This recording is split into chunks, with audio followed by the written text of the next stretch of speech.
Good morning बच्चों, मैं शत्रुघ्न कुमार चौबे संत Michael academy Bettiah छावनी के संस्कृत टीचर आप लोग को 10th क्लास का आज समास में बहुब्रीहि समास पढ़ाने जा रहा हूं।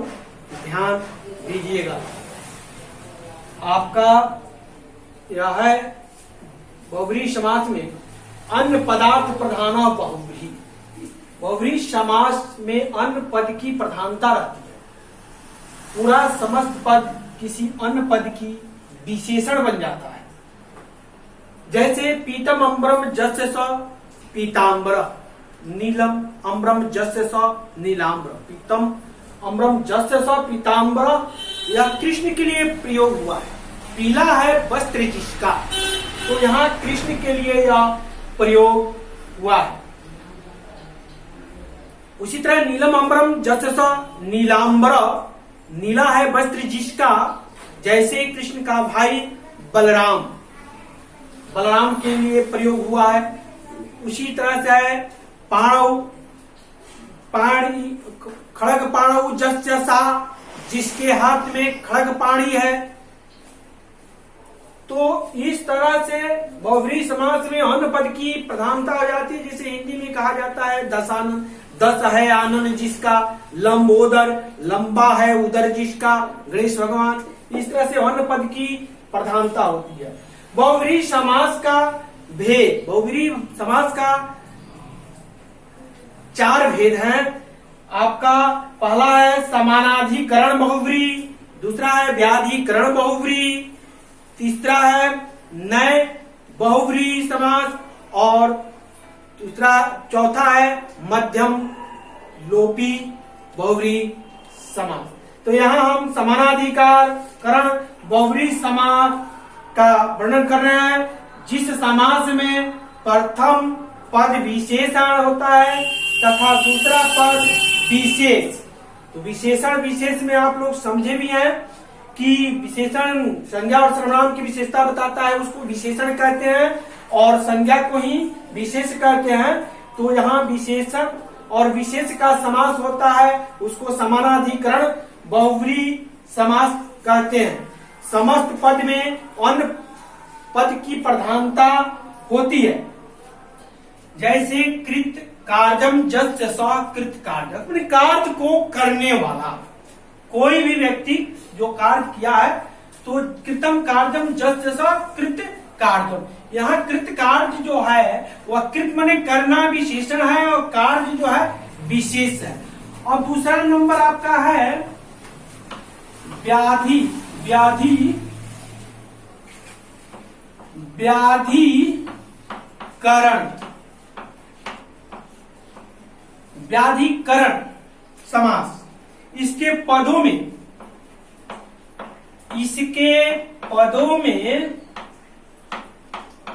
भिन्न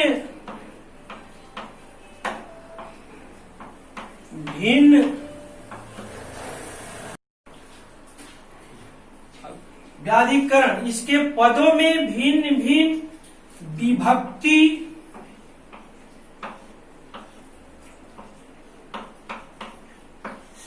होती है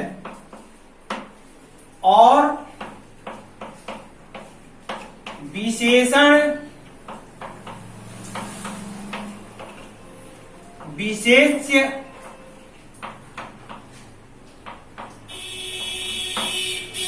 का भाव नहीं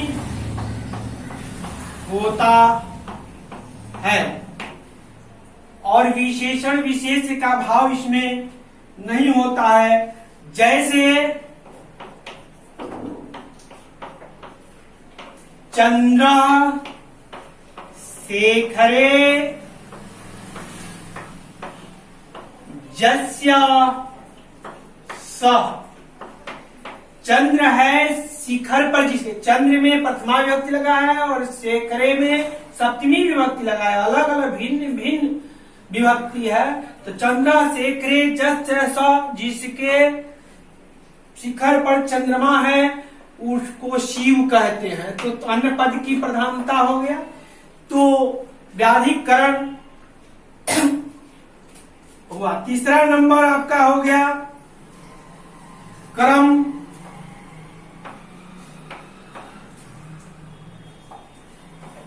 व्यतिहार बहुव्रीहि।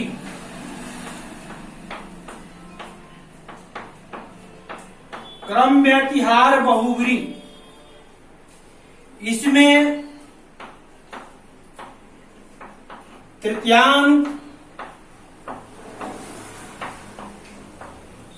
और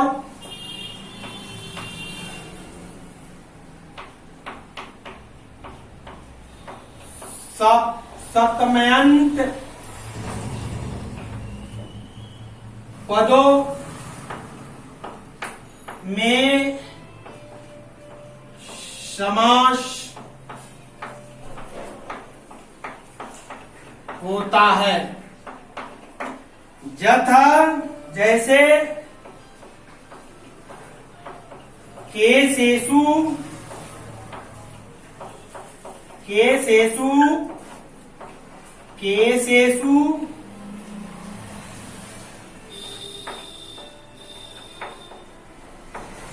केसेषु केसेषु प्रवृत्तिं गृहीत्वा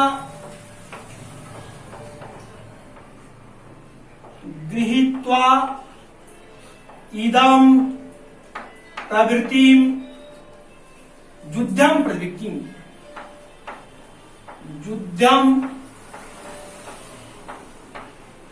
प्रवृत्ति बराबर केसा केसी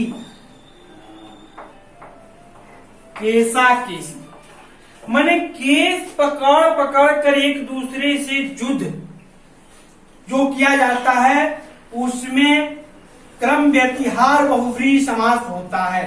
जैसे ये तो सप्तमी विभक्ति का हुआ। दूसरा है दंडैश्च युद्धम प्रवृत्ति इति दंडा दंडी, उसमें तृतीयांक लगा हुआ है। दंडा दंडी में दंडा से एक दूसरे से युद्ध करना दंडा दंडी होता है। उसी तरह मुष्टा मुष्टि होता है। इस तरह से क्रम व्यतिहार बहुव्रीहि समास हुआ। इसके बाद हम लोग नए बहुव्रीहि पढ़ेंगे।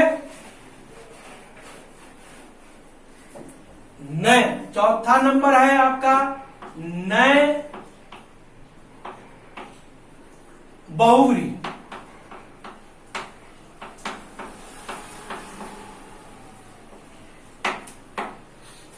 इसमें नए का अर्थ होता है नए शब्द के साथ जो समास होता है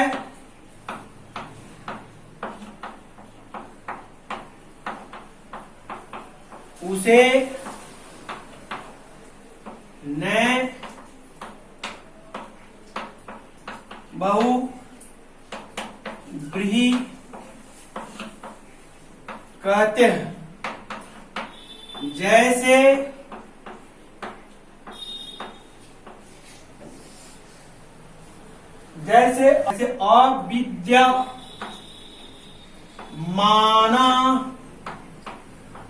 अविद्यमाना पुत्र जस्य स अपुत्र। अविद्यमान पुत्र जस्य स अपुत्र। अविद्यमान मतलब विद्यमान नहीं है पुत्र, तो उसको अपुत्र कहते हैं। अपुत्र में की अर्थ हो गया कि नौ पुत्र नहीं है। तो अविद्यमान पुत्र जस्य स अपुत्र, अविद्यमान धन जस्य स अधन। इस तरह से नए समास होता है। अब अंतिम है इसमें मध्यम लोपी समास। तो मध्यम लोपी समास में यहां पांचवा नंबर मध्यम लोपी समास, मध्यम लोपी समास। इसमें बीच के पदों का लोप हो जाता है, जैसे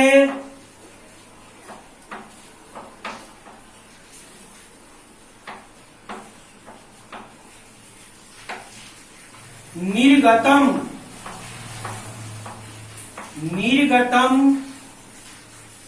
धनम यस्मात् श, तो बराबर हो गया निर्धन,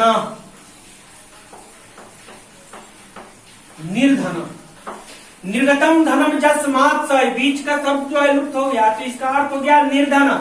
उसी तरह है निर्गतम जन्म यस्मात् स, जहां से जन्म मतलब लोग चला गया है, निर्गत हो गया है, निकल गया है, उसको निर्जन कहते हैं। उसी तरह निर्गतम धनम यस्मात् स, जिसके पास से धन निर्गत हो गया है, निकल गया है, उसको हम लोग निर्धन कहते हैं। उसी तरह से है गुणा निर्धन, गुण निर्गुण है भी है, तो गुण तो निर्गतम गुणम यस्मात् स निर्गुणा। उसी तरह रस है निर्गतम रसम यस्मात् स नीरस। यह बहुव्रीहि समास का आप लोग को मैंने बताया। इसके बाद आगे फिर कुछ पढ़ाया जाएगा। धन्यवाद।